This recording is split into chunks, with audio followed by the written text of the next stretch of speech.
Positive അല്ല, psycho character. Niranjana psycho ആണ്. ഞാൻ വീട്ടിലിങ്ങനെ എൻ്റെ സീരിയൽ എന്നെ കണ്ടുകൊണ്ട് ഞാനിങ്ങനെ എന്നെ കുറ്റം പറഞ്ഞുകൊണ്ടിരിക്കും. റെനീഷ എന്നുള്ള പേഴ്സൺ ഒരാൾ തല്ലിക്കൊന്ന പോലും ഞാൻ ചാവൂല. അപ്പോഴാണ് സൂസൈഡ്. എന്നെ കൊണ്ട് ഒരിക്കലും കണക്ട് ചെയ്യാൻ പറ്റുന്ന ഒരു ക്യാരക്ടർ അല്ല. ഞാൻ മിഥുൻ ചേട്ടനോട് പറയും, ചേട്ടാ അവൾക്ക് ഇനി എന്ത് പോസസീവ്നെസ് തോന്നിയാലും ശരി, ഞാൻ സീൻ തുടങ്ങിയെന്ന് വെച്ചാൽ ഞാൻ എന്ത് വേണമെങ്കിലും ചെയ്യൂട്ടോ. അപ്പൊ ആ സീനിലൊക്കെ ആയിരിക്കും ഞാൻ ഉമ്മ കൊടുക്കുന്നതും അപ്രതീക്ഷിതമായി കെട്ടിപ്പിടിക്കുന്നത്, ഉമ്മ തുരുതുരാന്ന് കൊടുക്കുന്നതൊക്കെ ഉണ്ടാവും. കയ്യിൽ ഉമ്മ വെക്കണം.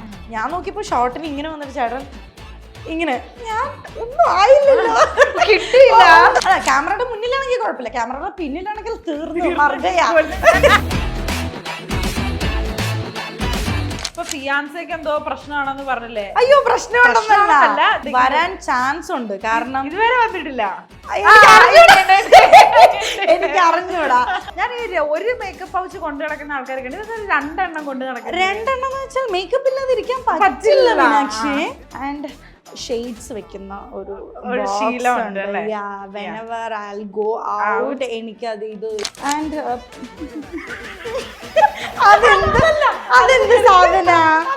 വീട്ടില് പിന്നെ അത്തയും ഉണ്ടല്ലോ. അത്ത ഉണ്ട് തന്തപ്പടിന്ന്. എന്താണ്ട് അറിയാലേ. ഈ ഒരു പ്രായം കൊണ്ട് അക്കംപ്ലിഷ് ചെയ്ത ഏറ്റവും വലിയൊരു കാര്യം എന്ന് റെനീഷയ്ക്ക് തോന്നുന്നത് എന്തായിരിക്കും? ഞാൻ അമ്മയുടെ അമ്മയ്ക്ക് ഒരു വീഡിയോ എടുത്തുകൊണ്ടിരിക്കുന്നത്. ആണോ?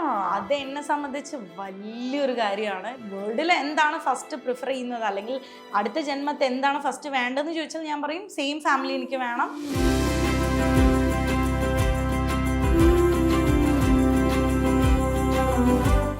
Hi hello viewers, welcome to Mollywood mix with Meenakshi. So മോളിവുഡില് ഇന്നത്തെ എന്റെ ഗസ്റ്റ് നമ്മുടെ റനീഷ റഹ്മാൻ ആണ്. ഹായ് റനീഷ. ഹലോ. ഹായ്. കുറെ നാളായില്ലേ നമ്മൾ കണ്ടിട്ട്? സത്യം. അപ്പൊ welcome to Mollywood. Thank you so much. എന്തുണ്ട് വിശേഷം? സുഖമായിട്ട് പോണു. അടിപൊളിയല്ലേ? ഇങ്ങനെ പോകുന്നു. ഞാൻ ആക്ച്വലി ഇന്റർവ്യൂ എടുക്കാൻ തന്നെ യു കെൻ സി എന്റെ കയ്യിൽ ഫോണില്ല, ഒരു പേപ്പറില്ല, ഒന്നുമില്ല. ഞാൻ just for a raw conversation with you. എല്ലാം നേരത്തെ പ്രിപ്പയർ ചെയ്ത് വെച്ചിട്ടുണ്ട്. ഒന്നുമില്ല, എനിക്ക് അത്രയും ഇഷ്ടപ്പെട്ടിട്ടുള്ള ഒരാളാണ്. Like you are A person, അതായത് സ്വന്തമായിട്ട് സ്വന്തം കാലിൽ നിന്ന് ഫൈറ്റ് ചെയ്ത് വന്നിരിക്കുന്ന പെൺകുട്ടികളെ, അതും ഇത്ര യങ് ഏജിൽ കാണുമ്പോൾ എനിക്ക് ഭയങ്കര സന്തോഷമാണ്. ഓ, താങ്ക് യു സോ മച്ച്. ശരിയല്ലേ ഞാൻ പറഞ്ഞത്? അങ്ങനെ ഏറെക്കുറെ ശരിയാ. എങ്ങനെയാണ് ഇത്രയും ഒരു യങ് ഏജിൽ ദ ഹോൾ ഫാമിലിയുടെ ആ ഒരു ബർഡൻ ഷോൾഡർ ചെയ്യുന്നതിന്റെ ഒരു ഫീലിംഗ്? അത് റെസ്പോൺസിബിലിറ്റീസ് വരുമ്പോൾ തനിയെ വരുന്നതാ. അത് ആക്ച്വലി ഒരു കൈൻഡിൽ നോക്കുകയാണെന്നുണ്ടെങ്കിൽ നമുക്ക് ഒരു ചെറിയ പ്രായത്തിൽ തന്നെ ആ ഒരു റെസ്പോൺസിബിലിറ്റി കിട്ടുന്നത് നല്ലതാണെന്ന് ഞാൻ പറയും. ബിക്കോസ് നമുക്ക് ലൈഫ് എങ്ങനെ പോകണം, അല്ലെങ്കിൽ എങ്ങനെ പോലെ ആവരുത്, എങ്ങനെ പോലെ ആവണം, അങ്ങനെയുള്ളൊരു ക്ലിയർ ഇമേജ് ആ ഒരു ചെറിയ പ്രായത്തിൽ തന്നെ കിട്ടുന്നത് നല്ലതാണ്. സോ കുറേയൊക്കെ നോക്കുമ്പോൾ റെസ്പോൺസിബിലിറ്റീസ് കിട്ടുന്നത് വളരെ നല്ലതാണ്. അതായത് ഇപ്പം വീട്ടു കാര്യങ്ങളൊക്കെ നോക്കുന്നുണ്ട്, അമ്മേനെയും ഏട്ടനും ഒരു വലിയ ഹെൽപ്പിംഗ് ഹാൻഡ് ആവുന്നുണ്ട്. ഈ ഒരു പ്രായം കൊണ്ട് അക്കംപ്ലിഷ് ചെയ്ത ഏറ്റവും വലിയൊരു കാര്യം എന്ന് റനീഷയ്ക്ക് തോന്നുന്നത് എന്തായിരിക്കും? ഏറ്റവും വലിയ കാര്യമോ? അത് ഞാനിപ്പോൾ എങ്ങനെയാ റിവീൽ ചെയ്യാം? ലൈക്ക് ഇപ്പോൾ അതിൻ്റെ പ്രോഗ്രസ്സിലാണ്. ഞാൻ അമ്മയുടെ അമ്മയ്ക്ക് ഒരു വീഡിയോ എടുത്തുകൊണ്ടിരിക്കുന്നുണ്ട്. ആണോ? അത് എന്നെ സംബന്ധിച്ച് വലിയൊരു കാര്യമാണ്. ലൈക്ക് അത് കേൾക്കുമ്പോൾ 1 BHK ആണ്. ചിലപ്പോൾ കേൾക്കുമ്പോൾ തോന്നാം 24-25 വയസ്സൊക്കെ ആയില്ലേ, ഒരു വീട് വെക്കുന്ന അത്ര വലിയ കാര്യമൊന്നും അല്ല എന്ന് ചിലർക്ക് തോന്നിയേക്കാം. പക്ഷെ എനിക്ക് അതൊരു വലിയ കാര്യമാണ്. ബിക്കോസ് എനിക്ക് ഒരു സൈഡ് ചെയ്യാനായിട്ട് ഒരുപാട് കാര്യങ്ങളുണ്ട്. അപ്പം എൻ്റെ എല്ലാ കാര്യങ്ങളും നോക്കി മിച്ചം വെക്കുന്ന കാശുണ്ട്. പക്ഷെ ആ ഒരു 1 BHK എന്ന് പറയുന്ന വീട് കഴിഞ്ഞ 3 കൊല്ലമായിട്ട് കൺസ്ട്രക്ഷൻ വർക്കിലാണ്. ഇപ്പോഴാണ് അതിൻ്റെ ആ ഒരു ഫൈനൽ സ്റ്റേജിലോട്ട് നിൽക്കുന്നത്. അപ്പോൾ ഒരു റൂമുള്ള വീടാണെങ്കിൽ പോലും എന്നെ സംബന്ധിച്ച് അതെനിക്കൊരു വലിയ കൊട്ടാരമാണ്. നമ്മൾ ടൈല് വാങ്ങിക്കുമ്പോഴും സാനിറ്ററീസ് സാധനങ്ങൾ വാങ്ങിക്കുമ്പോഴും എല്ലാം നമ്മൾ നോക്കി നോക്കി നോക്കി നോക്കി നോക്കി നോക്കി ചെയ്യുക. പക്ഷെ അതിൻ്റെ ഔട്ട്പുട്ട് വരുമ്പോൾ എന്നാൽ ഇപ്പോഴത്തെ ട്രെൻഡിനനുസരിച്ച് ഇപ്പോൾ കൺസ്ട്രക്ട് ചെയ്യുന്ന ഒരു വീടുമായിട്ട് അതിനെ കമ്പയർ ചെയ്യരുത്, കമ്പയർ ചെയ്യാൻ പാടില്ല. ബിക്കോസ് അതെന്ന് വെച്ചാൽ നമുക്കൊരു ഷെൽട്ടറാണ്. ഞാൻ ആഗ്രഹിച്ച് അമ്മൂമ്മയ്ക്ക് വേണ്ടി ഉണ്ടാക്കുന്ന ഒരു വീട്. അമ്മൂമ്മയ്ക്ക് വീട് ഉണ്ടാക്കി കൊടുക്കുകയാണ് അല്ലേ? അതായത് അമ്മൂമ്മയ്ക്കല്ല, ബേസിക്കലി ശരിക്കും പറയുകയാണെന്നുണ്ടെങ്കിൽ അമ്മയുടെ ഒരു യങ്ങർ ബ്രദർ ഉണ്ട്. പുള്ളി ഹാൻഡിക്യാപ്ഡാ. പുള്ളിക്ക് പണ്ട് പോളിയോ എഫക്ട് ചെയ്തതാ. അപ്പൊ ആള് നമ്മളെ പോലെ നോർമലായിട്ട് വാക്ക് ചെയ്യില്ല. അപ്പോൾ മുത്തശ്ശി നല്ല പ്രായമായി. അപ്പോൾ മുത്തശ്ശിക്ക് ഒരു ആഗ്രഹം, അയ്യോ ഞാൻ മരിക്കുന്നതിന് മുന്നേ എൻ്റെ മോൻ എന്തെങ്കിലും. പക്ഷെ മാമ നമ്മുടെ കൂടെയൊക്കെ തന്നെയാണ്. അപ്പോൾ നമുക്ക് വീടൊക്കെ വെക്കണം എന്നുണ്ടെങ്കിൽ നമുക്ക് ഇഷ്ടം പോലെ ടൈമുണ്ട്, മെല്ലെ വെക്കാം. പക്ഷെ അമ്മൂമ്മയ്ക്ക് ഒരു സാധനം ചെയ്തു കൊടുക്കുക എന്ന് പറഞ്ഞാൽ അതെന്നെ സംബന്ധിച്ച് വലിയൊരു കാര്യമാണ്. അപ്പോൾ അതാണ് ഞാൻ ഇപ്പോൾ ഈ 24 അല്ലെങ്കിൽ 25 വയസ്സിൻ്റെ ഇടയ്ക്ക് എൻ്റെ ഏറ്റവും വലിയൊരു അച്ചീവ്മെൻ്റ് എന്ന് ഞാൻ കണക്കാക്കുന്ന ഒരു സംഭവം ഇപ്പം ഇതാണ്. Lots of love to you. Thank you, thank you, thank you. You are a very family grounded rooted person അല്ലേ? ഞാനും അങ്ങനത്തെ ഒരാളായതുകൊണ്ടാണ് ഞാൻ പറയുന്നത് എനിക്ക് പേഴ്സണലി ഇന്റർവ്യൂ എടുക്കാൻ ഭയങ്കര ഇഷ്ടമുള്ള ഒരാളാണ്. Please tell me about your family. Like എല്ലാരെയും നമുക്കറിയാം, ഉമ്മാനെ ആണേലും അമ്മ, എനിക്കൊരു എൽഡർ ബ്രദർ ഉണ്ട്, അവരെ ഞാൻ, ഇതാണ് എൻ്റെ ഫാമിലി. പക്ഷെ ഈ ഒരു 4 പേരടങ്ങുന്നത് മാത്രമല്ല എൻ്റെ ഫാമിലി. എൻ്റെ അമ്മയുടെ ഫാമിലി എനിക്ക് ഭയങ്കര ക്ലോസ് ടു മൈ ഹാർട്ട് എന്ന് ഞാൻ പറയാം. അമ്മയ്ക്ക് 3 സിബ്ലിങ്സ് ആണ്. മൂത്ത ഒരു മാമയുണ്ട്, മൂത്ത ജ്യേഷ്ഠനുണ്ട്, മാമയുടെ വൈഫ്, അതേപോലെ അമ്മയ്ക്ക് ഒരു യങ്ങർ സിസ്റ്റർ ഉണ്ട്, ബേബിയുടെ ഹസ്ബൻഡ് ചാച്ചൻ. ബേബിയുടെ 2 കുട്ടികളാണ് എൻ്റെ ഇൻസ്റ്റഗ്രാം സ്റ്റോറീസിലും ഫീഡിലൊക്കെ വരുന്ന ചെറിയ ബിഗ് ബോസിൽ പോലും വന്ന മോൻ ബേബിയുടെ മൂത്ത മോനാണ്. അതിന്റെ താഴെ ബബ്ലു ഉണ്ട്. അവർ രണ്ടുപേരും they are like my children. Even ഞാൻ കല്യാണം കഴിഞ്ഞ കുഞ്ഞുങ്ങളൊക്കെ ആയാലും ഫസ്റ്റ് ബേബി സെക്കൻഡ് ബേബി അവർ തന്നെ ആയിരിക്കും. ലൈക്ക് ഇതേപോലെ തന്നെയാണ് എൻ്റെ ബ്രദർ ഇങ്ങനെ എപ്പോഴും പറയും, കല്യാണം കഴിഞ്ഞ് ഒരു കുഞ്ഞുണ്ടായാൽ പോലും സിസ്റ്ററാണ് ഫസ്റ്റത്തെ കിഡ് എന്ന് പറയുന്ന പോലെ എനിക്ക് ഇവരാണ് എന്നെ സംബന്ധിച്ച് ഫസ്റ്റത്തെ ബേബീസ് എന്ന് പറയുന്നത്. പിന്നെ അമ്മയുടെ ഞാനിപ്പോൾ പറഞ്ഞ ബ്രദർ ഉണ്ട്, യങ്ങർ ബ്രദർ ഉണ്ട്, അമ്മൂമ്മ, ഇതെല്ലാം ചേർന്നതാണ് എൻ്റെ ഫാമിലി. എനിക്ക് എൻ്റെ ഫാമിലി പറഞ്ഞ ഈ 4 പേരെ മാത്രം പറയാൻ ഇഷ്ടമല്ല, ഇത് മൊത്തത്തിലാണ് എൻ്റെ ഫാമിലി. ഓൾറൈറ്റ്. അപ്പം എന്താണ് ലൈക്ക് കുടുംബത്തോട് ഇത്രയും ഒരു അറ്റാച്ച്മെന്റ്? അതായത് എനിക്ക് തോന്നുന്നു ഒരു പ്രശ്നം വരുമ്പോഴോ എന്തെങ്കിലും ഒരു ചാലഞ്ച് ലൈഫിൽ വരുമ്പോഴോ the first person that you might go two is your അമ്മ ഓർ യുവർ ബ്രദർ, അച്ഛ മേ ബി, അല്ലേ? അതെ അതെ അതെ അതെ. അപ്പം എന്താണ് അതിന് ഒരു കാരണം? കാരണം കുറെ ആൾക്കാരുണ്ട് ഫ്രണ്ട്സിന്റെ അടുത്ത് പോവാനായിട്ട്, നമുക്ക് ഉണ്ട്, അല്ലെങ്കിൽ പുറത്ത് തെറാപ്പിസ്റ്റ്. പക്ഷെ എന്താണ് റെനീഷേനെ ഫാമിലിയായിട്ട് ഇത്രയും ക്ലോസ് ആയിട്ട് വെക്കുന്ന ഒരു ഫാക്ടർ?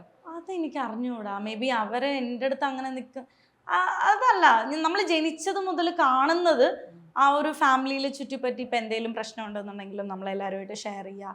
ഇത് കണ്ടിട്ടാണ് ഞാൻ വളർന്നിരിക്കുന്നത്. ഇപ്പം എൻ്റെ അമ്മയായാലും എൻ്റെ അച്ഛനായാലും ഒരു പ്രശ്നം വന്നു എന്ന് വെച്ചാൽ ഓടി ചെല്ലുന്നത് ചിലപ്പോൾ അമ്മൂമ്മയുടെ അടുത്തോ സിസ്റ്ററുടെ അടുത്തോ ബ്രദറുടെ അടുത്തോ ബ്രദർ, ഇങ്ങനെയാണ്. ഇതാണ് കണ്ട് ഞാൻ വളർന്നത്. പിന്നീട് ഞാൻ ജനിച്ചപ്പോഴും എൻ്റെ എല്ലാ കാര്യത്തിനും മുന്നിട്ടിറങ്ങുന്നത് എൻ്റെ ബ്രദറായിരിക്കും. അപ്പോൾ എനിക്ക് തോന്നുന്നു ഫ്രണ്ട്സ് എനിക്ക് ലൈഫിൽ ഭയങ്കര ഇമ്പോർട്ടൻ്റ് ആയൊരു ഫാക്ടറാണ്. പക്ഷെ അതിലുപരി എൻ്റെ വേൾഡിൽ എന്താണ് ഫസ്റ്റ് പ്രിഫർ ചെയ്യുന്നത്, അല്ലെങ്കിൽ അടുത്ത ജന്മത്തെ എന്താണ് ഫസ്റ്റ് വേണ്ടതെന്ന് ചോദിച്ചാൽ ഞാൻ പറയും സെയിം ഫാമിലി എനിക്ക് വേണം. പിന്നെ നമ്മുടെ ലൈഫിൽ കുറച്ച് ചേഞ്ചസ് ഒക്കെ ഉണ്ടാവുമല്ലോ, അതൊക്കെ ചേഞ്ചസോടുകൂടി അടുത്തൊരു ജന്മം, അങ്ങനെ പറയാനാണ് എനിക്ക് ആഗ്രഹം. അപ്പം എനിക്ക് അറിഞ്ഞൂടാ, അവർ എൻ്റെ അടുത്ത് അത്രയും ക്ലോസ് ആണ്. നമ്മളെല്ലാവരും അങ്ങോട്ടും ഇങ്ങോട്ടും ഭയങ്കര ക്ലോസ് ആണ്. പിന്നെ അതായിരിക്കും എനിക്കും തോന്നുന്നു അതാണ് റെനീഷനെ കുറെയൊക്കെ റെനീഷ ആക്കുന്നത് എന്ന് എനിക്ക് തോന്നുന്നു. ബിഗ് ബോസിൽ അപ്പൊ എങ്ങനെയാണ് ഇങ്ങനെ ഒരു പേഴ്സൺ പോയത് എന്ന് കുറെ ലൈക്ക് കാണുമ്പം ചോദിക്കണം. അന്ന് കണ്ടപ്പോൾ ഞാൻ വിട്ടുപോയത് ചോദിക്കാൻ. കാരണം എല്ലാവരും എന്നോട് ഇങ്ങനെ ചോദിക്കും ബിഗ് ബോസ് പോകൂടെ. എന്നെ ഏറ്റവും ഫിയർ ചെയ്യുന്ന ഒരു കാര്യം മിസ് മൈ ഫാമിലി. അപ്പൊ ഞാൻ പറയൂ എന്നുള്ളൊരു ഇതാ. എങ്ങനെ നിന്നു അവിടെ 100 days? അതെന്ന് പറഞ്ഞാൽ നമ്മുടെ എന്താ പറയാ, അതെന്റെ ഒരു ഞാൻ അങ്ങനെ മിസ് ചെയ്യാ അങ്ങനത്തെ ഒരു സംഭവം ഇല്ല. അതായത് വീട്ടുകാരെ മിസ് ചെയ്യുന്ന ഒരു സംഭവം എന്താന്ന് വെച്ചാൽ നമുക്ക് ഇവിടെ ഒരു പ്രോബ്ലം ഉണ്ടായിന്ന് വെച്ചാൽ നമുക്ക് ഓടിച്ചെന്ന് ഫോൺ വിളിച്ച് ചോദിക്കാം, അമ്മാത്ത എങ്ങനെയാണ്, അങ്ങനെ ചോദിക്കാം. അവിടെ ആകുമ്പോൾ പിന്നെ അതിനുള്ളൊരു സോഴ്സ് ഇല്ല. ബട്ട് സ്റ്റിൽ അവർ നമ്മുടെ കൂടെ ഉണ്ട്, അവർ പുറത്തുനിന്ന് എല്ലാം കാണുന്നുണ്ട്, ആ ഒരു മെന്റൽ സപ്പോർട്ട് അവർ ഉണ്ടാവും. ഈവൺ എനിക്കൊരു പ്രോബ്ലം വന്നാലും അവരത് എൻ്റെ കൂടെ നിൽക്കും എന്നുള്ളൊരു ധൈര്യമുണ്ട്. പിന്നെ അവരെ കാണാൻ പറ്റില്ല, അതൊരു സംഭവം ഉള്ളതാണ്. പക്ഷെ സ്റ്റിൽ അവിടെ നിൽക്കുന്നതിന് നമുക്കൊരു മോട്ടീവ് ഉണ്ടാവുമല്ലോ. എല്ലാ ആൾക്കാരും ബിഗ് ബോസിൽ പോകുന്നത് എന്തെങ്കിലും ഒരു ഒബ്ജക്റ്റീവ് മനസ്സിൽ വെച്ചുകൊണ്ടായിരിക്കും. അതുപോലത്തെ ഒരു ഒബ്ജക്റ്റീവ് നമുക്കുണ്ടല്ലോ. അപ്പോൾ എന്നെ സംബന്ധിച്ച് 100 ദിവസം നിൽക്കുക, ആ ഒരു മോണിറ്ററി ബെനിഫിറ്റ് കിട്ടുക, അല്ലെങ്കിൽ കൂടുതലായിട്ടുള്ള എക്സ്പോഷർ കിട്ടുക, ഇതൊക്കെയായിരുന്നു എൻ്റെ ഒബ്ജക്റ്റീവ് അല്ലെങ്കിൽ എൻ്റെ ടാർഗറ്റ്സ് എന്ന് പറയുന്നത്. അപ്പോൾ ഓരോ ദിവസം കഴിയുമ്പോഴും നമ്മൾ ആ ടാർഗറ്റിലോട്ട് കൂടുതൽ അടുത്തുകൊണ്ടിരിക്കുകയല്ലേ. അതന്നെയാണ് അവിടെ സർവൈവ് ചെയ്യാനായിട്ട് നമ്മളെ ഹെൽപ്പ് ചെയ്യുന്ന ഒരു ഫാക്ടർ എന്ന് പറയുന്നത്. So family of course miss ചെയ്യും. പക്ഷെ സ്റ്റിൽ നമ്മൾ ഇതൊക്കെ ചെയ്യുന്നതും ഫാമിലിക്ക് വേണ്ടിയിട്ടാണല്ലോ. അവർ ഹാപ്പി ആവുന്നുണ്ടല്ലോ. നമ്മൾ ഓരോ ദിവസം അവിടെ സർവൈവ് ചെയ്യുമ്പോൾ നമ്മളെ പോലെ തന്നെ ഹാപ്പി ആയിക്കൊണ്ടിരിക്കുക നമ്മുടെ ഫാമിലി. അല്ലാതെ വേഗം എൻ്റെ അച്ഛനെ കാണണം അമ്മനെ കാണണം അപ്പം എനിക്ക് പുറത്തു പോകണമെന്ന് ഞാൻ ഇതുവരെ അവിടെ പറഞ്ഞിട്ടില്ല. അത് ഞാൻ കേട്ടിട്ടേ ഇല്ല പറഞ്ഞിട്ട്. ഡു യു റിമെമ്പർ എന്താണ് ബിഗ് ബോസിന്റെ അത്രയും ഒരു ഹ്യൂജ് ലംസം എമൗണ്ട് ഓഫ് പൈസ കിട്ടി കഴിഞ്ഞപ്പോഴത്തേക്കും the first thing that you did? First thing എനിക്ക് അറിഞ്ഞൂടാ, ചിലപ്പോൾ EMI അടച്ചൊക്കെ ആയിരിക്കും. ഫസ്റ്റ് തിങ് എനിക്ക് അറിഞ്ഞൂടാ. പക്ഷെ എനിക്ക് ആഗ്രഹിക്കാൻ ഇഷ്ടമുള്ളൊരു സംഭവം എന്ന് വെച്ചാൽ when I went to UAE, ഞാൻ അവിടെ ഒരു ഷോ റിലേറ്റഡ് ഞാൻ ദുബായ് പോയിട്ടുണ്ടായിരുന്നു. ഞാൻ ജനിച്ച് 40 ഡേയ്സോളം ഞാൻ അവിടെ ആയിരുന്നു, ദുബായിലായിരുന്നു, അവിടുത്തെ സിറ്റിസൺ ആയിരുന്നു. അതിനുശേഷം ഞങ്ങൾ ഇങ്ങോട്ട് വന്നു. പിന്നെ ഞാൻ പോകുന്നത് ബിഗ് ബോസ് കഴിഞ്ഞ് അവിടെ ഒരു ഷോ കിട്ടിയിട്ട് ലൈക്ക് ആഫ്റ്റർ 23 ഇയേഴ്സോ അങ്ങനെ 22 ഇയേഴ്സിന് ശേഷമാണ് ഞാൻ ബിഗ് ബോസ് ദുബായ് പോകുന്നത്. അപ്പൊ അവിടെ നിന്ന് ഞാൻ എൻ്റെ അമ്മയ്ക്ക് ഒരു മാല വാങ്ങിച്ചിട്ടുണ്ടായിരുന്നു. ലൈക്ക് ഫസ്റ്റ് ടൈം എന്താണ് അത് വെച്ചിട്ട് എക്സ്പെൻസ് മീറ്റ് ചെയ്തതെന്ന് എനിക്ക് അറിഞ്ഞൂടാ. പക്ഷെ എനിക്ക് ആലോചിക്കാൻ ഇഷ്ടമുള്ളത് ആ ഒരു ഇതിന്ന് എൻ്റെ കാശുകൊണ്ട് അല്ലെങ്കിൽ ഞാൻ സമ്പാദിച്ച കാശുകൊണ്ട് അമ്മയ്ക്കൊരു മാല. ഭയങ്കര ഗിവിങ് പേഴ്സൺ ആണല്ലേ പൊതുവേ? അത് നമ്മുടെ ഫാമിലിക്ക് തന്നെയല്ലേ അങ്ങനെ. അല്ല പുറത്തിപ്പോ ഫ്രണ്ട് സർക്കിളിലൊക്കെ ആയാലും എങ്ങനെയാണ് റനീഷ? അത്യാവശ്യം എനിക്ക് എല്ലായിടത്തും ഫ്രണ്ട്സിന് കിട്ടാറുണ്ട്. ഉണ്ട്, എല്ലായിടത്തും കിട്ടാറുണ്ട്. ലൈക്ക് ഇവിടെ നോക്കുകയാണെങ്കിലും നേരത്തെ സീരിയൽ നോക്കുകയാണെന്നുണ്ടെങ്കിലും എല്ലായിടത്തും എനിക്ക് നല്ല ഫ്രണ്ട്സിനെ കിട്ടാറുണ്ട്. പക്ഷെ ഞാൻ എന്നും വിളിക്കുന്നവരോ അല്ലെങ്കിൽ എന്നും മെസ്സേജ് അയച്ച് വീക്ക്ലി റെഗുലറായിട്ട് കോൾ, ചിലരൊക്കെ അങ്ങനെ ടൈം ടേബിൾ പോലെ എല്ലാ മന്തിലും ഒരു ഗ്രൂപ്പ് കോൾ അങ്ങനെയൊക്കെ ഉണ്ടാവില്ലേ? ഇത് അങ്ങനെയൊന്നുമില്ല. അങ്ങനെ എപ്പോഴും കോൺടാക്ട് ചെയ്യുന്നവരല്ല. പക്ഷെ എപ്പോൾ സംസാരിക്കുമ്പോൾ ഓക്കെ ഇന്നലെ വിളിച്ച് സംസാരിച്ച പോലെ അങ്ങനെ ഒരു ഫോർമൽ ടോക്ക് ഒന്നും ഇല്ലാതെ നമ്മളിങ്ങനെ ഭയങ്കര വൈബായിട്ട് പൊക്കോളും. അങ്ങനത്തെ ഫ്രണ്ട്സാണ്. ഇപ്പൊ ധന്യ ചേച്ചി ആയിട്ട് ഭയങ്കര കമ്പനിയാണെന്ന് ഞാൻ കേട്ടിട്ടുണ്ട്. സോ അപ്പാർട്ട് ഫ്രം ധന്യ ചേച്ചി ഇൻഡസ്ട്രിയിലെ who's your go to go person? ഞാൻ വിദ്യശ്രീ എന്ന് പറയും. പുള്ളിക്കാരി ഒരു കന്നഡിക ആർട്ടിസ്റ്റ് ആണ്. ആളിപ്പോ ഇവിടെ ഇല്ല, UK-ലാണ്. അവളുമായിട്ട് ഞാൻ നല്ല ക്ലോസ് ആണ്. പിന്നെ വിഷ്ണുവേട്ടൻ ക്ലോസ് ആണ്. പിന്നെ അതുപോലെ നമ്മുടെ അങ്കിത ക്ലോസ് ആണ്. പിന്നെ ഒരുപാട് പേരുണ്ട്. ഇപ്പൊ പേര് JP ഇപ്പൊ ഇടയ്ക്ക് കോണ്ടാക്ട് ഇല്ല, എന്നാൽ പോലും JP ക്ലോസ് ആണ്. കുറെ പേരുണ്ട് ഇൻഡസ്ട്രിയിലുള്ള. സെറീനയായിട്ടുണ്ടായിരുന്ന ആ ഒരു ഫ്രണ്ട്ഷിപ്പ് പിന്നീട് അത് അങ്ങോട്ട് ഗ്രോ ആയിട്ടുണ്ടായിരുന്നില്ല? Like after the show grow ആയിട്ട് ഉണ്ടെന്ന് ഞാൻ പറയില്ല. ഗ്രോത്ത് ഉണ്ടായിട്ടില്ല. ഇറ്റ്സ് നോട്ട് നെസസറി എല്ലാ റിലേഷൻഷിപ്സും എപ്പോഴും നമ്മൾ ഫോസ്റ്റർ ചെയ്ത് കൊണ്ടുപോകണം എന്നുള്ളത് ഇല്ല. ഇപ്പം ഒരുപാട് കാര്യങ്ങൾ ലൈഫിൽ ചെയ്യുന്നുണ്ട്, ഒരുപാട് കാര്യങ്ങൾ വാങ്ങുന്നുണ്ട്, ചെയ്യുന്നുണ്ട്. സിനിമയായിരുന്നോ കുഞ്ഞിലേ തൊട്ട്, അല്ലെങ്കിൽ ഒരു ആർട്ടിസ്റ്റ് ആകുക എന്നുള്ളൊരു ആഗ്രഹമായിരുന്നോ? നമ്മൾ ചെറുതിലൊക്കെ സമയത്ത് ഈ സ്റ്റാർ സിംഗർ ഒക്കെ ഉണ്ടാവില്ല, അപ്പൊ ഞാൻ ഓരോരുത്തരൊക്കെ ഇമിറ്റേറ്റ് ഒക്കെ ചെയ്യുമായിരുന്നു. അപ്പൊ വീടിന്റെ അയൽപക്കത്തുള്ളവരൊക്കെ പറയും അഭിനയിക്കാൻ ഭയങ്കര ഇഷ്ടമാണ്. സിനിമ തന്നെയായിരുന്നു ആഗ്രഹം. പക്ഷെ ഇപ്പൊ ലാസ്റ്റ് എത്തിപ്പെട്ട് നിൽക്കുന്നത് സീരിയലാണ്. മേ ബി ആർക്കറിയാം, നാളെ നല്ലൊരു മൂവി ഓഫർ വന്ന് ഞാൻ ചെയ്യില്ലെന്ന് ആര് കണ്ടു? പിന്നെ ചെയ്തല്ലോ. ഒരു സിനിമയുടെ പ്രൊമോഷന്റെ ഭാഗമായിട്ടാണ് ഇന്റർവ്യൂ എടുത്തത്. ഇപ്പൊ ഞങ്ങൾ ഇരിക്കുന്നത് ഒരു സീരിയലിന്റെ സെറ്റിലാണ്. അതിങ്ങനെ ക്ലോസ് ആയിട്ട് ഞങ്ങളെ കാണിക്കുന്നത്.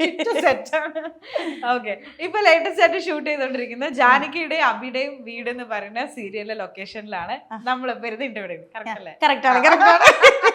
അപ്പം ഇതിലിപ്പം നിരഞ്ജനയായിട്ടാണ് ചെയ്യുന്നത്. ഞാനപ്പം ഈ സീരിയലിനെ പറ്റിയിട്ടൊക്കെ നോക്കാനായിട്ട് ഇൻസ്റ്റാഗ്രാം എടുത്തിട്ട് വെറുതെ ഒന്ന് നിരഞ്ജന അജയ് പറഞ്ഞു നോക്കി. എന്തോ ഒരു ഫാൻ പേജ് ആണ് നിങ്ങൾക്ക്. Like why do people love you so much? അതിനൊരു കാരണം എപ്പോഴെങ്കിലും തോന്നിയിട്ടുണ്ടോ? മേ ബി ക്യാരക്ടറോടുള്ള ഇഷ്ടം കൊണ്ടായിരിക്കും. ഇവിടെ എന്ന് പറഞ്ഞാൽ നമ്മൾ അഭിനയിച്ച് നിൽക്കുന്നതല്ലേ, ഒന്നുകിൽ ക്യാരക്ടറോടുള്ള ഇഷ്ടം, അല്ലെങ്കിൽ നമ്മുടെ പെർഫോമൻസിനോടുള്ള ഇഷ്ടം, അല്ലെങ്കിൽ നമ്മുടെ സീരിയൽ ഓഡിയൻസ് എന്ന് പറഞ്ഞാൽ മിക്സ്ഡാ. ചിലർ നമ്മുടെ ഡ്രസ്സുകൾ കാണാൻ വേണ്ടിയിട്ട്, ചിലർ മേക്കപ്പ് കാണാൻ വേണ്ടി, ചിലർ ഈ ആടയാഭരണങ്ങളൊക്കെ കാണാൻ വേണ്ടിയിട്ട്, അല്ലെങ്കിൽ നമ്മളോട് പേഴ്സണലി ഒരു ഇഷ്ടം തോന്നിയിട്ട് അങ്ങനെയൊക്കെ ആയിരിക്കും. എനിക്ക് കൂടുതലും ഇതുപോലെ ഫാൻ പേജസ് ഒക്കെ മെൻഷൻ ചെയ്തിട്ടൊക്കെ ഇൻസ്റ്റാഗ്രാമിലാണ് ഞാൻ കുറച്ചുകൂടെ ആക്റ്റീവ്. അപ്പോൾ ഇൻസ്റ്റാഗ്രാമിലൊക്കെ കാണുന്ന സമയത്ത് കൂടുതൽ മെൻഷൻസ് ഒക്കെ വരുന്നത് നല്ല പെർഫോമൻസ് ആണ്, നല്ല രസമുണ്ട്, ജീവിക്കുകയാണ്, അങ്ങനെ ഇങ്ങനെ എന്നൊക്കെ കാണുമ്പോൾ അതാണ് നമുക്ക് ഏറ്റവും വലിയ റിവാർഡ്. നമ്മൾ ചെയ്യുന്നതിനൊരു അപ്രിസിയേഷൻ കിട്ടുന്നതെന്ന് വെച്ചാൽ അതാണ് ഏറ്റവും വലിയ കാര്യം. നിരഞ്ജന പക്ഷെ സാധാരണ നമ്മൾ സീരിയലിൽ കണ്ടുവരുന്ന ധാവണി എടുത്ത് പട്ടുപാവാട നടക്കുന്ന പെൺകുട്ടികൾ പോലെയല്ല. ഈ സീരിയലിൽ മോഡേൺ ഡ്രസ്സ് ഇടുന്ന പെൺകുട്ടികൾ എപ്പോഴും വില്ലത്തികളായിരിക്കും. പക്ഷെ ആദ്യമായിട്ടാണ് മോഡേൺ ഡ്രസ്സ് ഇടുന്ന ഒരു നല്ല ഒരു പോസിറ്റീവ് ക്യാരക്ടർ പോലെ. പോസിറ്റീവ് അല്ല, സൈക്കോ ക്യാരക്ടർ. അത് സൈക്കോ. നിരഞ്ജന സൈക്കോ ആണ്. ഞാൻ വീട്ടിലിങ്ങനെ എന്റെ സീരിയൽ എന്നെ കണ്ടോണ്ട് ഞാനിങ്ങനെ എന്നെ കുറ്റം പറഞ്ഞുകൊണ്ടിരിക്കും. എന്നെ മീൻസ് നിരഞ്ജനയെ കുറ്റം കൊണ്ട് പറഞ്ഞുകൊണ്ടിരിക്കും. ഈ നിരഞ്ജന എന്നുള്ള ക്യാരക്ടറുമായിട്ട് എനിക്ക് പറ്റില്ല, ഒരു ബന്ധമില്ല. അതായത് അജയ് വേണ്ടാന്ന് പറഞ്ഞ് പൊക്കോണ്ടിരിക്കണ സമയത്ത് നിരഞ്ജന പിറകെ ഇങ്ങനെ നടക്ക, എന്നെ കല്യാണം കഴിക്കും, പിന്നെ സൂസൈഡ് ചെയ്യാൻ. ഞാന് റനീഷ എന്നുള്ള പേഴ്സൺ ഒരാൾ തല്ലിക്കൊന്ന പോലും ഞാൻ ചാവൂല. അപ്പോഴാ സൂസൈഡ്. എന്നെ കൊണ്ട് ഒരിക്കലും കണക്ട് ചെയ്യാൻ പറ്റുന്ന ഒരു ക്യാരക്ടർ അല്ല.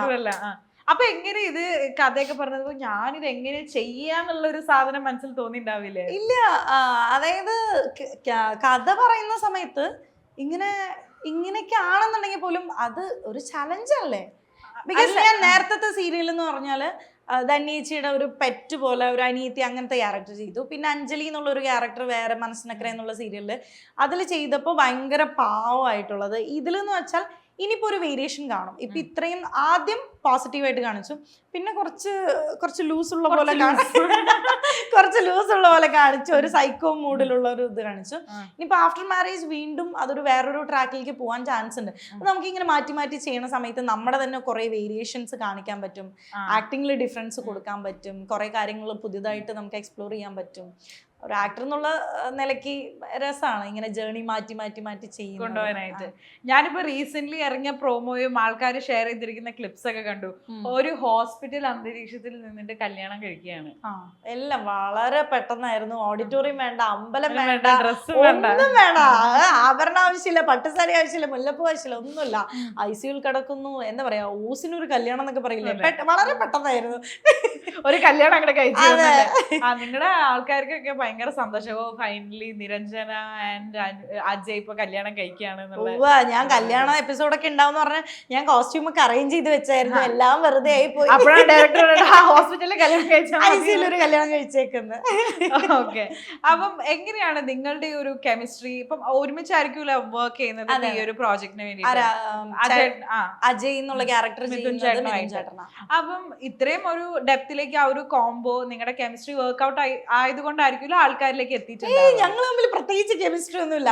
അല്ല, എനിക്ക് തോന്നുന്നു ചേട്ടൻ കുറച്ചുകൂടെ റിസർവ്ഡ് ആന്ന് തോന്നുന്നു. അതായത് റിസർവ്ഡ് മീൻസ് ചേട്ടൻ എൻഗേജ്ഡ് ആ. അപ്പോൾ കല്യാണം കഴിക്കാൻ പോകുന്ന കുട്ടിയും സെയിം ഫീൽഡിൽ തന്നെയുള്ള അർച്ചന എന്നാ പേര്. അപ്പോൾ ഒബ്വിയസ്ലി ആ ഒരു കപ്പിൾ രണ്ടുപേരും സെയിം ഫീൽഡ് ആവുന്ന സമയത്ത് ഹഗിങ് സീൻ കാണുമ്പോഴൊക്കെ നമുക്ക് ചെറുതായിട്ട് പോസിറ്റീവ് കാണിക്കാം. അപ്പോൾ അവളെൻ്റെ ഫ്രണ്ടാ, അർച്ചന എൻ്റെ ഫ്രണ്ടാ. പക്ഷെ ഞാൻ സീൻ എന്തെങ്കിലും വല്ല ഇമോഷണൽ സീൻ പ്രത്യേകിച്ചാണെന്നുണ്ടെങ്കിൽ ഞാൻ മിഥുൻ ചേട്ടനോട് പറയും, ചേട്ടാ അവൾക്ക് ഇനി എന്ത് പൊസസീവ്നെസ് തോന്നിയാലും ശരി, ഞാൻ സീൻ തുടങ്ങിയെന്ന് വെച്ചാൽ ഞാൻ എന്ത് വേണമെങ്കിലും ചെയ്യൂട്ടോ. അപ്പൊ ആ സീനിലൊക്കെ ആയിരിക്കും ഞാൻ ഉമ്മ കൊടുക്കുന്നതും അപ്രതീക്ഷിതമായി കെട്ടിപ്പിടിക്കുന്നു, ഉമ്മ തുരുതുരാന്ന് കൊടുക്കുന്ന. അതൊക്കെ ആ ഒരു സമയത്ത് ചിലപ്പോ ഇങ്ങനെ വിതുമ്പി നിൽക്കുന്ന. ഇപ്പൊ ഈ റീസെന്റ് ഒരു സീൻ ഉണ്ടായിരുന്നു, സൂയിസൈഡ് ചെയ്യാം. അപ്പൊ മെഡിസിൻ ടാബ്ലറ്റ് എല്ലാം കഴിച്ചു ചാവാനായിട്ട് ബോധം കെട്ടുകൊണ്ട് ഇങ്ങനെ കിടക്കുക. അപ്പോ നമ്മൾ സീരിയലാവുമ്പോ മരിക്കാൻ കിടക്കുകയാണെങ്കിൽ ഒരു 10-15 ഡയലോഗ് പറഞ്ഞിട്ട് കണ്ണടയൂ, അറിയാലോ. അപ്പൊ നമ്മളിങ്ങനെ മരിക്കാൻ കിടക്കുന്ന സമയത്ത് അജയ് വന്ന് സംസാരിക്കുക. അപ്പൊ ഞാനിങ്ങനെ ലാസ്റ്റ് മൊമെന്റ് അല്ലേ, കഴിഞ്ഞു, ഇനി കുഴിയിലോട്ട് വെക്കാൻ പോവാ. അപ്പോ ഡയലോഗ് പറയുമ്പോ എനിക്ക് ഉമ്മ കൊടുക്കാമെന്ന് തോന്നി, ഞാൻ ഉമ്മ കൊടുത്തു. കാരണം അജയിനെ പിന്നെ കാണില്ലല്ലോ, ഞാനല്ലാട്ടോ നിരഞ്ജന. അപ്പൊ അങ്ങനെയൊക്കെ ഞാൻ കയ്യിന്നെടുത്ത് ചെയ്യാറുണ്ട്. അപ്പോ പക്ഷെ അത് കഴിഞ്ഞ് കട്ട് പറഞ്ഞാൽ കഴിഞ്ഞു. പിന്നെ ചേട്ടൻ എവിടെയെങ്കിലും ആയിരിക്കും, ഞാൻ എവിടെയെങ്കിലും ആയിരിക്കും. അങ്ങനെ വലിയ കെമിസ്ട്രി അങ്ങനെ ചേട്ടൻ എല്ലാവരുടെ അടുത്തും കമ്പനിയാണ്. അപ്പൊ അദ്ദേഹത്തിന് ഈ അപ്രതീക്ഷിതമായിട്ട് നിരഞ്ജന അജയ്ക്ക് ഉമ്മ കൊടുക്കുമ്പോ ഹിൽ ബി ലൈക്ക് അൺകംഫർട്ടബിൾ അങ്ങനെയൊന്നും ഇല്ല? ഇല്ല, ഞാൻ ഡിസ്ക്ലെയിമർ കൊടുക്കും. ഞാൻ ചിലപ്പോ ഒരു ഉമ്മ നേരത്തെ ഞാൻ കൊടുക്കും, ചേട്ടാ ഞാൻ സീൻ തുടങ്ങിയെന്ന് വെച്ചാൽ എനിക്ക് തോന്നുന്ന പോലെ ചെയ്യുക, പ്രശ്നമൊന്നും ഇല്ലല്ലോ എന്ന് ചോദിക്കും. അപ്പൊ പുള്ളി പറയാ പ്രശ്നമൊന്നുമില്ല. ഞാൻ പറയും പ്രശ്നം ഉണ്ടെങ്കിൽ അത് സോർട്ട് ഔട്ട് ചെയ്തോളണം, ഞാൻ ചെയ്യേണ്ടത് ചെയ്യും. കാരണം നമ്മൾ അഭിനയിച്ചുകൊണ്ടിരിക്കുമ്പോ അങ്ങനെ ഒരു കോൺഷ്യസ്നെസ്. പക്ഷെ ചേട്ടൻ അങ്ങനത്തെ ഒരു മടി ഉണ്ടായിരിക്കും കേട്ടോ. കാരണം ഇതിന്റെ ഇനീഷ്യൽ ടൈമില് നമ്മൾ പരിചയപ്പെട്ട ഒരു 2-3 ദിവസം എന്തോ ആയിട്ടുള്ളൂ. അപ്പൊ അതിലൊരു കഫേയിൽ പോയിട്ട് എനിക്ക് റിങ് ഇട്ട് തന്നിട്ട് കയ്യിൽ ഉമ്മ വെക്കണം. ഇത് ഞാൻ ചേട്ടനോട് തന്നെ പറഞ്ഞിട്ടുള്ള, കയ്യിൽ ഉമ്മ വെക്കണം. ഞാൻ നോക്കിയപ്പോ ഷോട്ടിന് ഇങ്ങനെ വന്നിട്ട് ചേട്ടൻ ഇങ്ങനെ, ഞാൻ ഒന്നും ആയില്ലല്ലോ, കിട്ടിയില്ല, അല്ല ഒന്നുമില്ല, മീൻസ് ടച്ച് ചെയ്തില്ല, ഇങ്ങനെ ആക്കി. അപ്പൊ ഞാൻ ചോദിച്ചു, ചേട്ടാ കംഫർട്ടബിൾ അല്ലേ, എല്ലാം ഓക്കെ അല്ലേ എന്ന് ചോദിച്ചു. അപ്പൊ ചിലപ്പോ ഒരുപക്ഷെ ചേട്ടൻ വിചാരിച്ചിട്ടുണ്ടാവും എനിക്ക് കംഫർട്ടബിൾ അല്ലാന്ന് വിചാരിച്ചിട്ടുണ്ടാവും. അത് ഉറപ്പായിട്ട് നല്ല കാര്യമാണ്. ഞാൻ പറഞ്ഞു അങ്ങനത്തെ പ്രശ്നമൊന്നുമില്ല കേട്ടോ, സീൻ ടൈമിൽ അത് കുഴപ്പമില്ല എന്ന് പറഞ്ഞ് ഞാൻ പക്ഷെ അങ്ങനെ നോക്കാറില്ല കേട്ടോ. ലൈക്ക് സീനാണെന്നുണ്ടെങ്കിൽ ഇപ്പൊ ചിലരൊക്കെ സീരിയലിൽ ഹഗ് ചെയ്യുന്ന സമയത്ത് ഇങ്ങനെയൊക്കെ, അത് ഓരോരുത്തരുടെ കംഫർട്ടബിൾ ആട്ടോ, ഞാൻ അതിനെ റെസ്പെക്ട് ചെയ്യുന്നു. പക്ഷെ ഞാൻ ഒരു സീൻ ചെയ്യുന്ന സമയത്ത് എൻ്റെ ഫുൾ ഇൻവോൾവ്മെന്റ് ഞാൻ കൊടുക്കാറുണ്ട്. ആ ഒരു സമയത്ത് എൻ്റെ ഫുൾ ഡെഡിക്കേഷൻ എങ്ങനെയാണോ ആ ക്യാരക്ടർ അതിനെ ജസ്റ്റിഫൈ ചെയ്തിട്ട് ഞാൻ ചെയ്യാം. ഓക്കെ. ഇപ്പൊ ഫിയാൻസേക്ക് എന്തോ പ്രശ്നമാണെന്ന് പറഞ്ഞല്ലേ? അയ്യോ പ്രശ്നമല്ല, ചെറിയ പൊസസീവ്നെസ് വന്നേക്കാന്ന്, അങ്ങനെ എന്തെങ്കിലും വരാൻ ചാൻസ് ഉണ്ട്. കാരണം ഇതുവരെ വന്നിട്ടില്ല. എനിക്ക് അറിഞ്ഞൂടാ. അല്ല ഒബ്വിയസ്ലി ഉണ്ടാവൂലോ. റനീഷ കല്യാണം കഴിക്കുന്ന ചെറുക്കൻ ഫീൽഡിൽ നിന്നാണ് ഇതേപോലെ കെട്ടിപ്പിടിച്ചു പോകുന്ന സീനൊക്കെ ഉണ്ടായിരുന്നെങ്കിൽ റനീഷയ്ക്ക് പോസിറ്റീവ് ആവും. ഇല്ല, ഞാനും അത് ചെയ്യുന്നുണ്ടല്ലോ സീനിന് വേണ്ടിയിട്ടല്ലേ. നമ്മൾ ക്യാമറ ആക്ഷൻ എന്ന് പറഞ്ഞിട്ട് ചെയ്യുന്നതും കട്ട് എന്ന് പറഞ്ഞിട്ട് ചെയ്യുന്നതും രണ്ടല്ലേ. ചെയ്തില്ല, പക്ഷെ ആക്ഷൻ എന്ന് പറഞ്ഞിട്ട് ചെയ്യുകയാണെങ്കിൽ ഓക്കെ. അതാ ക്യാമറയുടെ മുന്നിലാണെങ്കിൽ കുഴപ്പമില്ല, ക്യാമറയുടെ പിന്നിലാണെങ്കിൽ തീർന്നു മറുകയാ. അപ്പൊ ഞാൻ ചോദിച്ചത് ആ ഫിയാൻസേക്ക് എന്തെങ്കിലും ഒരു പ്രശ്നം അല്ലെങ്കിൽ ഒരു പൊസസീവ്നെസ് കാണിച്ച ഒരു ഇൻസിഡന്റ് ഇതിനു മുമ്പ് എപ്പോഴെങ്കിലും റനീഷ കേട്ടിട്ടുണ്ടോ? ഇതിന് ഞാൻ എന്ത് പറയും അർച്ചന. അല്ല അവരിങ്ങനെ ജസ്റ്റ് ഇങ്ങനെ തമാശക്കൊക്കെ ഓ നിങ്ങള് ഇങ്ങനെ അങ്ങനെ ഞാൻ പറയും നിനക്ക് എന്നെ അറിഞ്ഞൂടെ. അവളും ഞാനും നേരത്തെ സീതാ കല്യാണം എന്നുള്ള ഒരു സീരിയൽ ചെയ്തിട്ടുണ്ട്. ഓക്കെ, അപ്പൊ ശരിക്കുള്ള റനീഷ ഇതേമാതിരി ഒരാളുടെ പുറകെ നടക്കത്തേ? ഞാനൊന്നും നടക്കില്ല. പിന്നെ ഒരാളെ വേണ്ടാന്ന് പറഞ്ഞു പോയിന്ന് വെച്ചാൽ അത് പിന്നെ എന്ത് സെൽഫ് റെസ്പെക്ട് ഉള്ള. ഇത് നിരഞ്ജന എന്ന് പറഞ്ഞാൽ എന്താ പറയാ സൈക്കോ പ്രോമാക്സ് എന്നൊക്കെ പറയാം. ഒരു സെൽഫ് റെസ്പെക്ട് ഇല്ലാതെ അങ്ങ് പോകുന്നു, ഹൽദിക്ക് പോകുന്നു, തലയെ കെട്ടി വെച്ച് ഡാൻസ് കളിക്കുന്നു. അത് എന്തുമാതിരത്തെ തുള്ളലായിരുന്നു എന്നറിയോ. ആ ഡാൻസ് കളിച്ച് പോകുന്നു, പുള്ളിയുടെ കയ്യിൽ ഹൽദി തേക്കുന്നു, ഹൽദി കഴിഞ്ഞെന്ന് പറയുന്നു. എന്തൊക്കെയോ മണ്ടത്തരം കാണിക്കുന്നുണ്ട്. എനിക്കൊന്നും ഒരിക്കലും റിലേറ്റ് ചെയ്യാൻ പറ്റാത്തൊരു ക്യാരക്ടറാ. എന്തെങ്കിലും ആരെങ്കിലും പുറകെ അങ്ങനെ നടന്നിട്ടുള്ള ഫേസ് ഒക്കെ നമുക്ക് ഞാനോ നടന്നിട്ടില്ല? ഇല്ല, ഇന്നേ വരില്ല. ഇന്നേ വരെ പിന്നെ ഞാൻ പോയിട്ടില്ല. ഇല്ല ഇല്ല പോയിട്ടില്ല. ഇങ്ങോട്ടേക്ക് അല്ലേ? അപ്പം ഇത് ആക്ച്വലി ഇതിനകത്ത് കുറെ സ്റ്റാറ്റസ് ഒക്കെ ഷെയർ ചെയ്തിട്ടുണ്ടപ്പോ ഞാൻ ഇങ്ങനെ ആ പ്രണയത്തിന് അത്രയും ഭംഗി ഉണ്ടാകാൻ, ഞാൻ ഇത്തിരി കാവ്യാത്മകമായിട്ട് പറയാട്ടോ, നഷ്ടപ്രണയത്തിന് എപ്പോഴും ഇത്തിരി സൗന്ദര്യം കൂടുതലാ, കാരണം അത് നമുക്ക് ഒരിക്കലും സ്വന്തമാകില്ല എന്നൊക്കെ പറഞ്ഞ കുറെ സാധനം. Incomplete but beautiful. Do you have any story like that to share? ഇല്ല, അങ്ങനെ നഷ്ടപ്രണയം ഇല്ല, അങ്ങനെ നഷ്ടപ്രണയായിട്ടില്ല. ഇല്ല, പ്രണയില്ല പറഞ്ഞിട്ടില്ല, നഷ്ടപ്രണയം അല്ലേ? നഷ്ടപ്രണയായിട്ടില്ല. ഇല്ല. ഓക്കെ, അപ്പൊ ഇപ്പം ഒരു വീട് പണിയുന്നു, ഇപ്പൊ നമ്മുടെ ഒരു നാട്ടു നടപ്പൊക്കെ അനുസരിച്ചിട്ട് ആൾക്കാർ, എനിക്ക് ആ ഒപ്പീനിയൻ ഇല്ല കേട്ടോ, ഈ ഒരു 10-25 വയസ്സൊക്കെ കഴിയുമ്പോഴത്തേക്ക് ഇൻക്ലൂഡിങ് എന്നോടൊക്കെ ചോദിക്കും കല്യാണമൊക്കെ വേണ്ട, ഇന്റർവ്യൂ ഒക്കെ എടുത്ത് നടന്നാൽ മതിയോ എന്നൊക്കെ ചോദിക്കും. എന്താ പറഞ്ഞ 10-28 വയസ്സ് കഴിയുമ്പോഴേ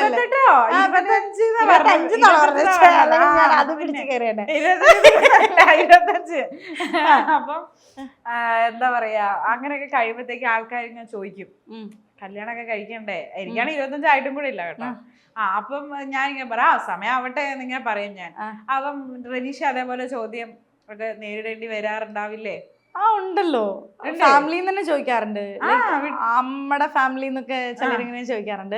എന്റെ അടുത്ത് ഡയറക്റ്റ് അങ്ങനെ ചോദിക്കാറില്ല, അമ്മയോട് ചോദിക്കും എന്താ മോൾക്ക് കല്യാണ പ്രായമൊക്കെ ആയില്ലേ, അവളുടെ സെയിം പ്രായക്കാർക്കൊക്കെ കുട്ടി മക്കളൊക്കെ ആയി, അപ്പൊ നോക്കണ്ടേ എന്നൊക്കെ ചോദിക്കും. അത് എനിക്ക് അങ്ങനെ ഉണ്ട്. അതായത് കൂട്ടുകാരുടെ കല്യാണം ഇങ്ങനെ കൂടുമ്പോ അവരിങ്ങനെ കല്യാണം കഴിച്ചാലോ പിന്നെ അതൊക്കെ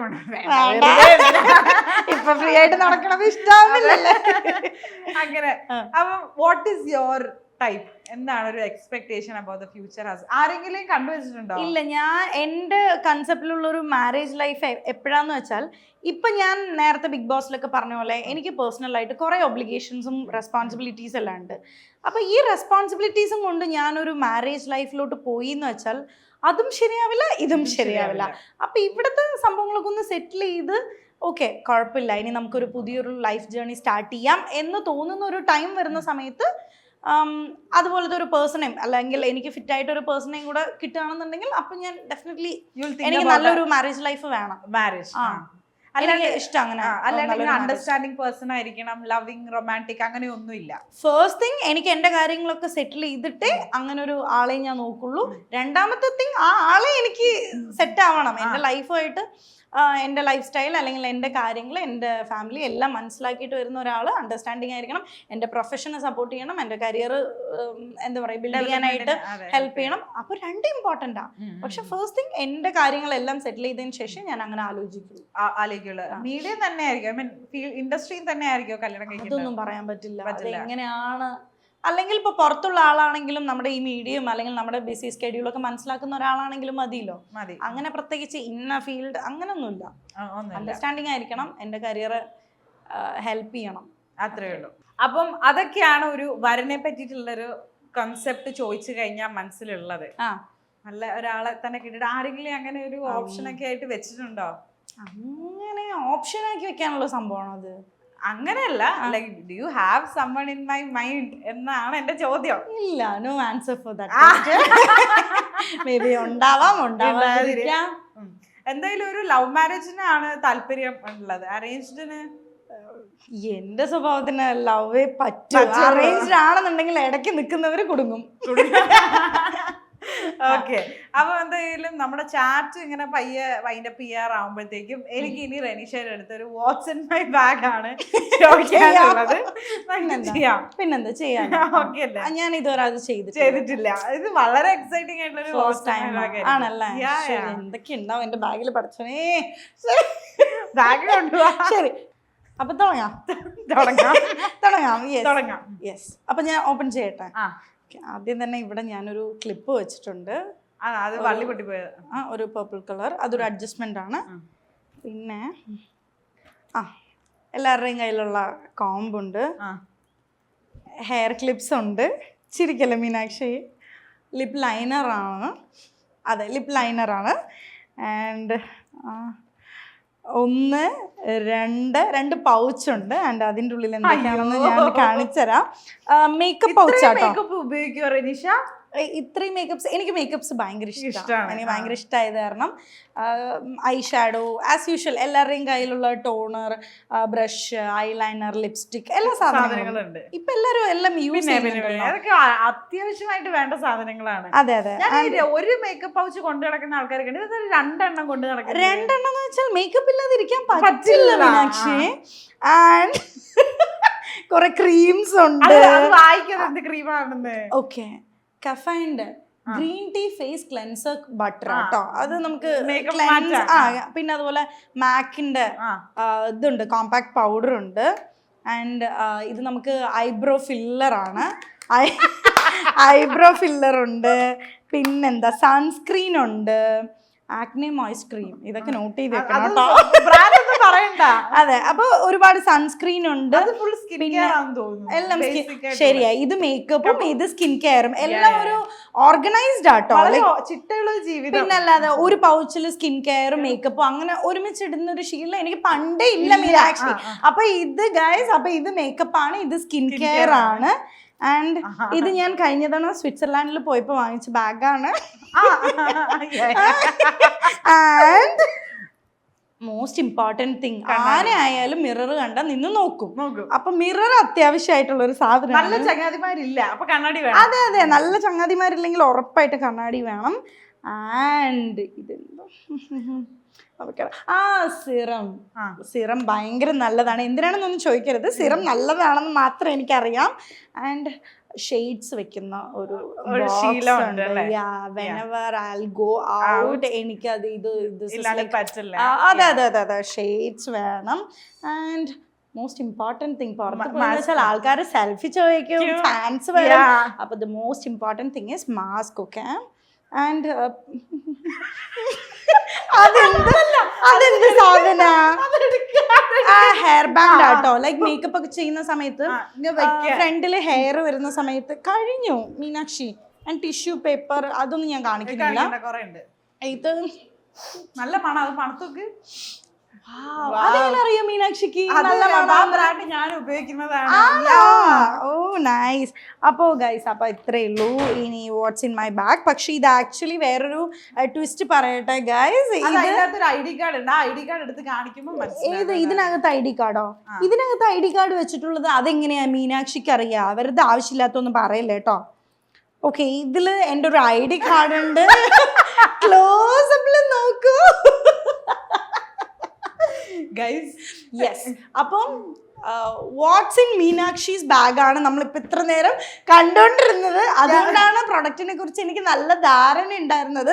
ഇന്നുവരെ ഒരു ഇന്റർവ്യൂവിൽ ഇങ്ങനെ ചെയ്തിട്ടില്ലല്ലോ. ഹോസ്റ്റ് ചെയ്യുന്ന ആങ്കറുടെ ബാഗ് നമ്മളെടുത്ത് കാണിച്ചു. അപ്പൊ എന്നെ കൊണ്ട് ഇത്രയൊക്കെ പറ്റൂ. എന്താണെന്ന് നിങ്ങളും കൂടെ അറിയണം. അതെ, എല്ലായിടത്തും ചെന്ന് വാട്ട്സ് ഇൻ യുവർ ബാഗ് ചോദിക്കുന്നതല്ലേ. ഞാൻ ആദ്യമായിട്ട് ചോദിക്കണേ. ഇനി ഞാൻ ഈ പരിപാടി ഇനി ഒരാളോടും ചോദിക്കരുത്. പക്ഷെ ഞാൻ വേറെ എന്തെങ്കിലും പ്രതീക്ഷിച്ചു, ഒന്നും കണ്ടില്ല. Very disappointed. Next time I'll make it up. Okay, sure. ചോദിക്കണെങ്കിൽ അങ്ങനെ അങ്ങ് പോയാലോ? നമ്മളിനി അടുത്തായി പോകുന്നത് വാട്സ് ഇൻ മൈ ഫോണിലേക്കാണ്. റനീഷ ബിഗ് ബോസ് കഴിഞ്ഞതിന് ശേഷം വളരെ സ്പെഷ്യൽ ആയിട്ട് വാങ്ങിച്ച അല്ല അത് സ്ക്രിപ്റ്റിൽ ഇല്ലാത്തതാണ്. അത് സ്ക്രിപ്റ്റിൽ ഇല്ലാത്ത സംഭവമല്ലോ. ഓക്കെ, അപ്പൊ ഇത് അന്യരുടെ ബാഗ് ഞാനൊന്ന് ഏൽപ്പിച്ചോട്ടെ. അപ്പൊ എന്റെ ഗസ്റ്റിനെ ഞാൻ വല്ലാണ്ട് ബുദ്ധിമുട്ടിക്കില്ല. ഞാനൊരു 4-5 ഓപ്ഷൻ തരാം. അതിനകത്ത് നിന്ന് റനീഷയ്ക്ക് ചൂസ് ചെയ്ത് ഞാൻ പിക്ക് ചെയ്യാം. പിക്ക് ചെയ്തിട്ട് ഒരു 3-4 ചെയ്താൽ മതി. ആകെ 5 ഓപ്ഷനേ ഉള്ളൂ. ശരി. Recent message, recent call, last picture, പിന്നെ വാൾപേപ്പർ, പിന്നെ ഗൂഗിൾ പേ ബാലൻസ്. ഇതിലേതാ 5 എനിക്ക് ലാസ്റ്റ് പറഞ്ഞതൊഴിച്ച് ബാക്കി ഗൂഗിൾ പേ ബാലൻസ് മാത്രം കാണിക്കുന്നില്ല. എങ്ങാനും മീനാക്ഷിക്ക് അറിഞ്ഞാലോ അത് ഞാൻ ഇങ്ങനെ ഇത്രയും പൈസ ഉണ്ടോന്ന് ഓർത്തിട്ട് കരയുന്നതായിരിക്കും. അങ്ങനല്ല, നേരെ തിരിച്ചു വരാൻ ചാൻസ്. അത് നമുക്ക് ക്യാമറയിൽ ഓഫ് ചെയ്തതിന് ശേഷം മീനാക്ഷി എനിക്ക് കാണിച്ചിരുന്നു, ഞാൻ മീനാക്ഷി കാണിച്ചിരുന്നു. ഒരു മ്യൂച്വൽ അണ്ടർസ്റ്റാൻഡിംഗ്. പക്ഷെ നമുക്ക് ആദ്യം ഫോണ് വേണ്ടേ? ഫോൺ ഏതാ ബ്രാൻഡ്? IPhone 14 Pro. അല്ലല്ല 14 Pro. അത് 15ന്റെ ലോഞ്ചിന്റെ സമയത്ത് ഞാൻ 14 എടുത്തായിരുന്നു. ബുദ്ധിപരമായ റേറ്റ് കുറച്ച് കിട്ടുമല്ലോ. അപ്പം ഐഫോൺ എടുത്ത സമയത്തൊക്കെ ഭയങ്കര ശ്രദ്ധയായിരുന്നു കേട്ടോ. എവിടെയെങ്കിലൊക്കെ വെച്ച പൊടിയുണ്ടോ, അതുണ്ടോ, ഏതുണ്ടോ.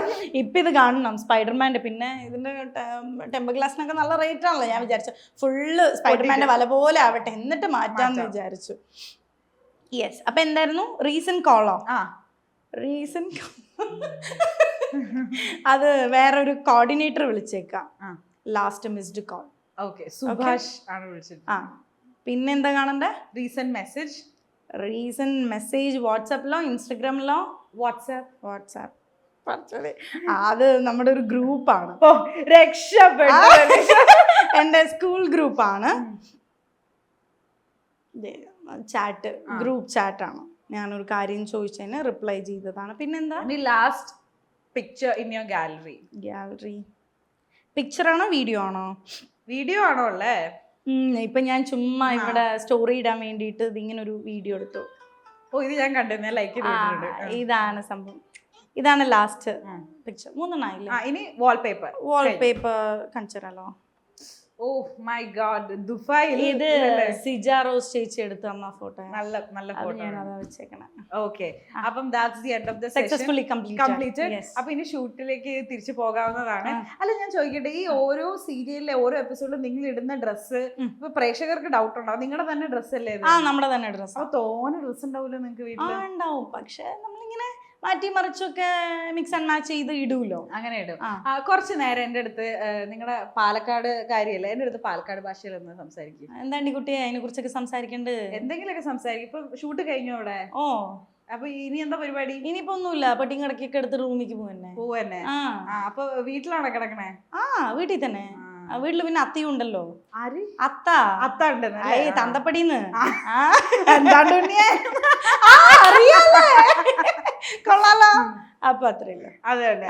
അപ്പം എന്തായാലും thank you so much Ranisha. ഭയങ്കര രസമുണ്ടായിരുന്നു, എപ്പോഴത്തെ പോലെ തന്നെ സംസാരിച്ചിരിക്കാൻ.